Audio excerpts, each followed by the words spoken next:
And welcome to this week's edition of Reigns on the Cardinals podcast. Rob Reigns, Mike Reigns with you here from STLSportsPage.com. We've got a lot to talk about. A busy week for the Cardinals on and off the field, Mike. Very busy week, but I think we can say it was a successful one at the end. I think so far. Of course, the big win for the Cardinals on Wednesday. They beat the Rangers 10-1. We'll get more into that game in a minute, but we're going to start out with kind of where I get the topic of choice for this week. Of course, the trade deadline passes. Cardinals come up with two deals. Send Tommy Edman to the Dodgers by way of the White Sox, bringing in Eric Fedde and Tommy Pham. And then, of course, the other big trade, Dylan Carlson goes to the Tampa Bay Rays in exchange for Sean Armstrong, right-handed relief pitcher. And we have to give Mike Reigns props right off the top because last week's podcast, anybody who's listening, we talked about a preview of some players we thought might be of interest to the Cardinals, and the two guys from the White Sox were right at the top of your list. I said I believe the most realistic get for them is Eric Fedde, and then, how would Cardinal fans feel if they threw in Tommy Pham? Well, when you look at the trade right now, since the Cardinals have acquired Tommy Pham, we've scored 9 runs a game. So I think we would take that if we did that the rest of the year. So now that's probably not going to hold true. But all in all, I think the trade deadline went well for Mo.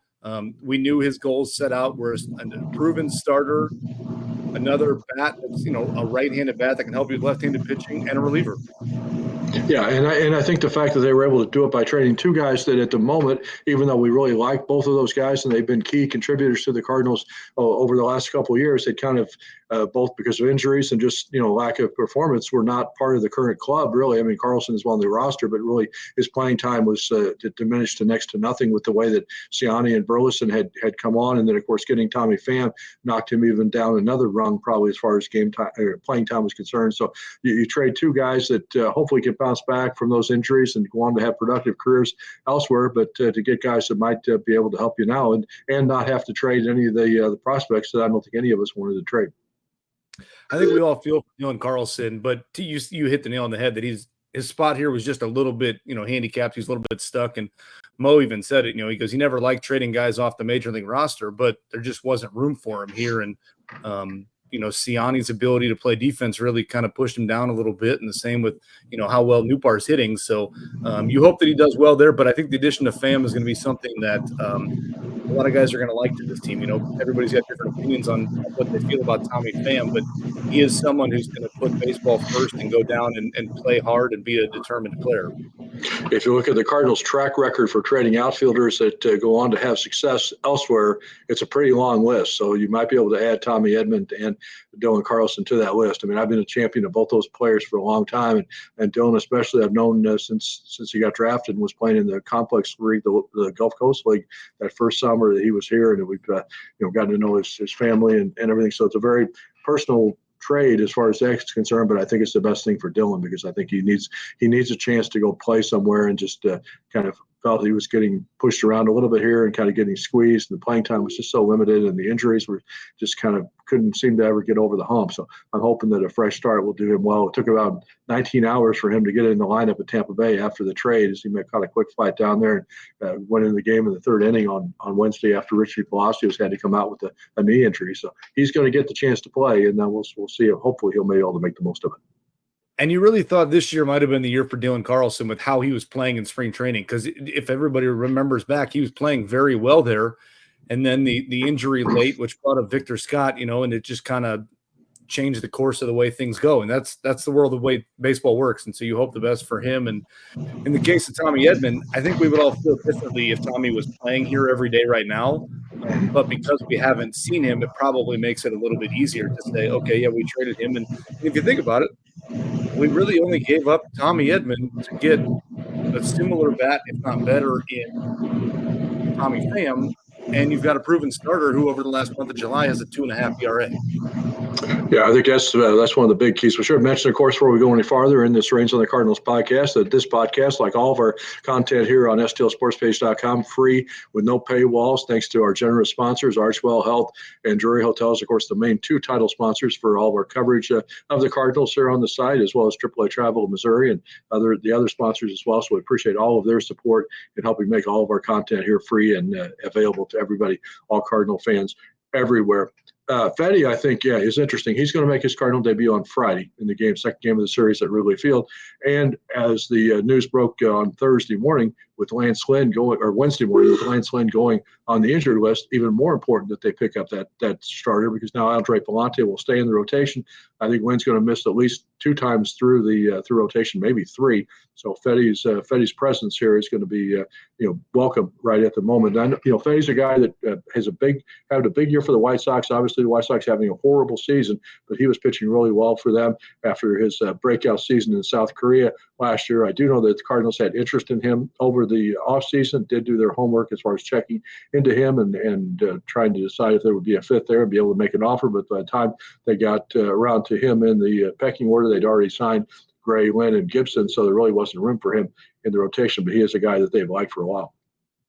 And if you look at the career numbers for Fetty, they may not jump off the page at you or look great, but you hit the nail on the head there with how he played in the KBO League. He really developed a new pitch over there, that new slider or sweeper. I don't remember which one it is now, but one of them he picked up and really developed a new set of skills, and so his numbers look a lot better this year, and let's hope that continues.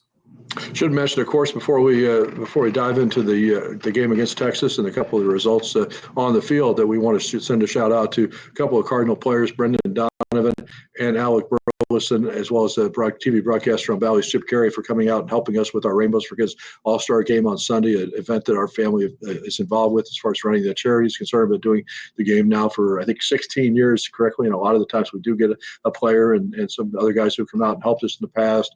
Mike Schill, Lars Newbar, Dylan Carlson, among others, have been out there to help us out. And those guys came out after the game on Sunday, did a great job. The kids had a big turnout of kids, and they all had a great time. And we do appreciate all their support for doing that. There's a look at all the kids we had with cancer and other serious illnesses, as well as their brothers and sisters, and all of them got to go home with a Brendan Donovan headband. So kind of a bandana there, so they can wear and remember that game. And they were very generous with their time with the kids, and we really appreciate it. A big shout out to those 3 for sure. And the kids absolutely loved it. And to see and hear from those guys was awesome. And to really see that how personable they are was a nice light for those guys. And they probably picked up a few new fans in that room too. I'm sure they did. So we appreciate them very much. So the Cardinals, of course, just completed the Texas Rangers series on Wednesday, a 10-1 win after getting the big win after the trade deadline passed on Tuesday night. You and I were both at the ball game on Tuesday night. Tommy Pham comes up in the 5th inning, pinch hit grand slam moment. Matt Carpenter actually called it on the bench. He told Ali when he sent Pham up to bat, he's going to hit a home run. So pretty significant moment, and I think it was one that Pham called it the greatest moment, one of the greatest moments of his career already. So it's going to really be interesting to see what he does here in the Cardinal uniform. Got to start on Wednesday, drives in 2 more runs, so 6 RBIs in his first 2 games with the Cardinals. And only time will tell, but you could argue at this point in time right now that was probably the biggest hit of the season for the Cardinals. They had been on a stretch where they had lost 5 of their last 7, and now all of a sudden you picked up 2 against Texas and 2 more games against Milwaukee, got it back to 5. And is that the spark that got the team going in the right direction? There've been some wins and been some close games throughout the year, but you could argue that's been the biggest moment of the season so far. Well, in terms of 4-1 game into an 8-1 game, and I think then you followed up with the game on Thursday. I think it's the first time that I can remember this season where the Cardinals have won back-to-back games by margin, that big of a margin. We're always talking about all the 1-run games that they play, or how they can't score more than 3 runs. It makes every game tight. So yeah, you didn't even have to go to the ace guys in the bullpen because you had such a big lead. The other thing to look at too is if you're a fan out there questioning, Tommy Pham and wondering if he's going to be the right choice, look at the dugout and go back and look at that video of how excited Paul Goldschmidt was when Tommy Pham comes in the dugout. Watching the emotion in Paul Goldschmidt, I don't know that I've ever seen him that excited, except when he was coming out trying to break up the fight the one day. But and so seeing that, I'm not saying that's going to be the answer you need, but if that kind of excitement can jumpstart Goldie to getting back to where he was, then maybe that's half the battle too. Well, one thing everybody talks about Tommy Pham is his intensity and his desire to win, and that's the only thing he cares about is winning baseball games. So Ali Marmol goes back to Batavia, New York, with him in 2007 when they both were in New York Penn League in rookie ball. So they've known each other a long time. And he said he hasn't changed. He's the same way. And Tommy was saying, before the game yesterday, that when he stops working hard, he's done, because that's just the way he plays. And I think that can be contagious. I think that kind of attitude can rub off on some of the other players, especially some of the younger players. When Tommy first got here, what was the first thing he did? He went out in the outfield and started working on, drills with Willie McGee. And Willie said the same thing of how determined he is. And the other thing that I think, people think about Tommy is his attitude in the clubhouse. And I know Carpenter's talked about this before, but Tommy has gotten on younger guys for like playing video games in the locker room or not getting out and doing things. And so maybe that's another leader in that clubhouse to lead by example, to show guys baseball comes first. And he's a veteran player. I mean, he's been around a long time now, 11 years in the big leagues. So he's got the experience, and hopefully maybe he's kind of, and he seemed like he kind of, yesterday when we were talking to him after the trade, he seemed like, to me, like he had mellowed a little bit. He wasn't quite as intense as far as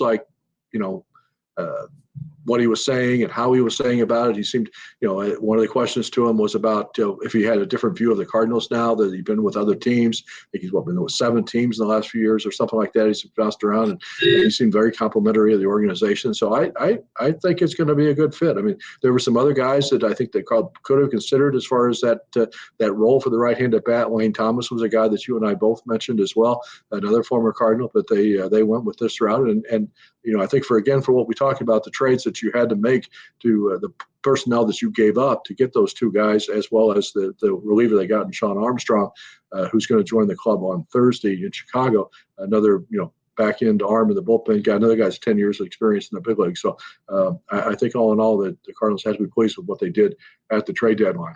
We're talking about the other answer that we won't truly know either is when Tommy was here the first time, he was really having trouble with his eyes and was Correct. really having that issue. And so, for the last 5 or 6 years, that hasn't been a much better hitter. So hopefully, as you said, he's kind of mellowed out a little bit and the eye issue's gone, and maybe that'll make a difference in the player that he is too.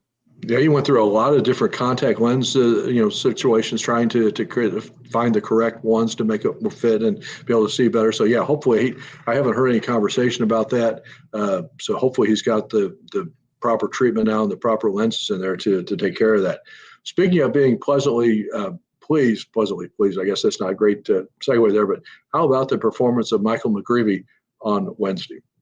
How about that? I think you look at the numbers and you're thinking, well, this could be rough because he's got a 4.5 ERA in the big leagues. And, I don't think anybody saw that coming out. And, the biggest thing that I was impressed with was his command on every pitch, how well he could spot exactly where he wanted to be. And it just looked like everything was working.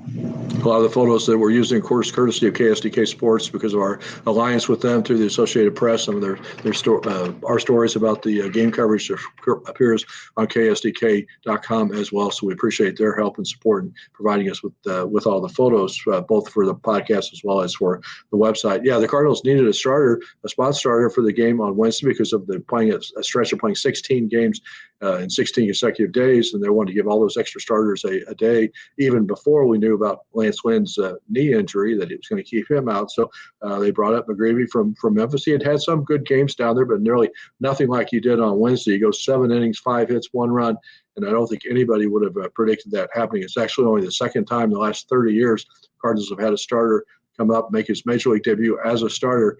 Drew that. Tyler Lyons in 2013 was the last time that happened. The only time that that's happened. 7 innings, 1 run or less. And get the win in your major league debut. So quite a moment. Something I know he'll remember the rest of his life. I was very impressed with his first ball strike as well, like first pitch strike. His ability to just attack hitters. He wasn't afraid. His confidence level was there, and it was even some of off-speed pitches. He would throw a first pitch changeup and get a strike, or a first pitch slider and get a strike. He was not afraid to show the arsenal. There's 6 different pitches throughout the metrics throughout the whole game. 17 of 27 batters, he started off with a first pitch strike. 99 pitch outing overall. Walked 1, struck out 3, got 12 ground ball outs, which is what he does. He gets a lot of ground balls. And of course, not a surprise that he gets a lot of ground balls because he, of course, and Andre Palante, both products of the same high school in Southern California. So 2 of those guys now in the same starting rotation. That's got to be kind of unusual, right?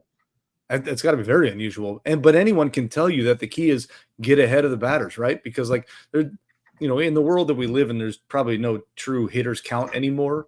But that first pitch strike is so important because then all of a sudden the ball is in your court as a pitcher right away.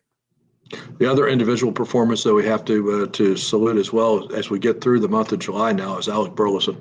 And we mentioned, of course, that he came to the Rainbows for Kids All-Star game. Maybe that's why he's having such a great month, but he had 23 RBIs, two more in the game on Wednesday. And it is a month with 23 RBIs. So the guy that, again, back when this season started, we talked about all the things that have changed that we didn't expect to happen. I think right at the top of the list is how well Alec Burleson has played. He's played fantastic, and you couldn't ask for anything better. And I think that, as we talk about moving out Carlson, it was just another guy that just, came in and played well and made you force their hand, right? But where would we without the way Alec Burleson has played this season? And I don't really want to think about that. So let's just hope the continued success works. Win on Wednesday gave the Cardinals a 13-12 record for the month of July, another winning record. We've actually hit the exact 2/3 mark of the season now. The Cardinals at 56-52 after 108 games, so 54-game sprint as we hit August 1st on Thursday till the end of the into the regular season. Right there in the standings, it's going to be a dogfight. You're now 5 games behind the Brewers in the Central Division, and right in the middle of all that wild card hunt, 6 teams going for the 3 spots, all within 2 games. On Monday night, you looked at this team and you thought, well, this could be a pretty rough stretch here, a pretty bad homestand. It's going to be a losing homestand. What do we do? All of a sudden, the trade deadline comes and teams got some confidence. You win 2 really big games, and let's hope that's the momentum they need to go up and win 3 out of 4 at minimum in Chicago.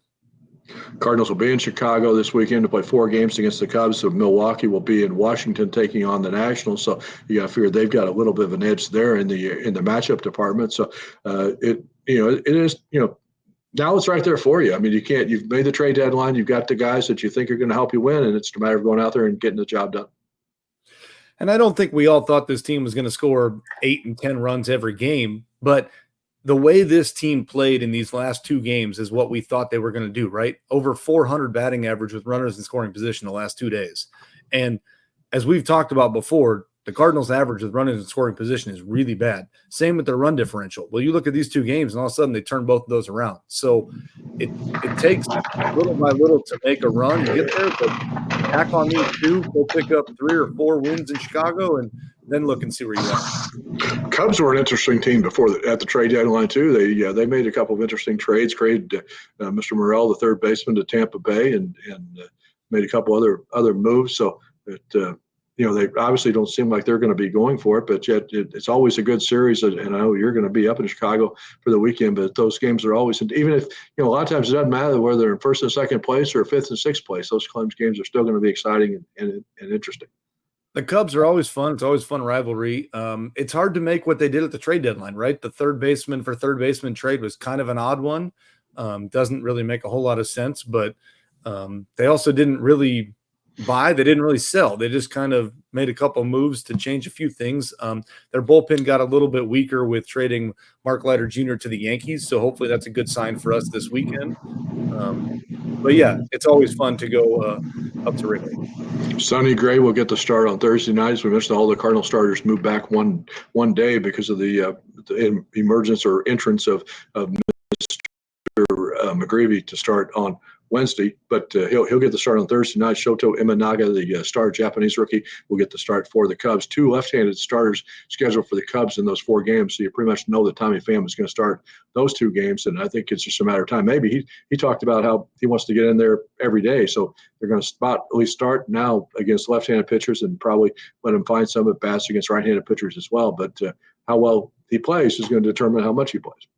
But for Cardinals fans, the best news of the entire weekend is Kyle Hendricks pitches tonight. So we do not have to face him in Chicago. Correct. For whatever reason, we cannot hit the man, and we don't have to play him. So hope it's not raining in Chicago tonight, though. That's the only thing we don't know about. Let's hope not. So, yeah, that's it'll be interesting. So just a quick 4-game road trip, and the Cardinals will be right back home on Monday. They have the makeup game against the Mets, and then Tampa Bay will be in town. Guess what? Dylan Carlson will be right back playing at Busch Stadium on next week. So the other thing that happened this week is the Cardinals got a lot of their draft picks that in this recent amateur draft have started their pro careers now. J.J. Weatherholt, the Cardinals' first-round pick out of West Virginia, the 7th overall pick. He got his major league or professional debut in Palm Beach on Tuesday night with 1 for 2 with a walk and a base hit. So it's going to be really interesting to see his progress. I mean, he's obviously, one of the things that we do here on STL Sports page right after the draft is over, right after the trade deadline is over, is re-rank all of the top prospects in the organization, and he's going to be right near the top of the list. So it's going to be really interesting to watch. That should come out next week sometime. It's really going to be interesting to watch and see how quickly he progresses through the organization. Yeah, what did I see? Something like 5 of the 9 starters in that first starting lineup were all drafted. Six. Him and 5 other ones. Yeah. It's certainly an exciting time to go watch these minor league teams if you haven't been there, to see some of these kids that you talk about so often, and you do go out there and watch them a lot, more than any other coverage does. Yeah, so Memphis, Springfield, Peoria, Palm Beach, all those guys, I always have somebody interesting to write and talk about. So anyway, Cardinals and Cubs, 4 games in Chicago. See where the standings fall as we start the sprint. 54 games left, starting with that Thursday game in Chicago till the regular season comes to an end. Cardinals fighting not only to trace down the Brewers in the division, but try to hold on and get to one of those 3 wild card spots. So we'll be watching, having it all covered for you here on STLSportsPage.com. Mike Raines, thanks for the visit. We'll talk to you again soon. Let's hope it's a good win.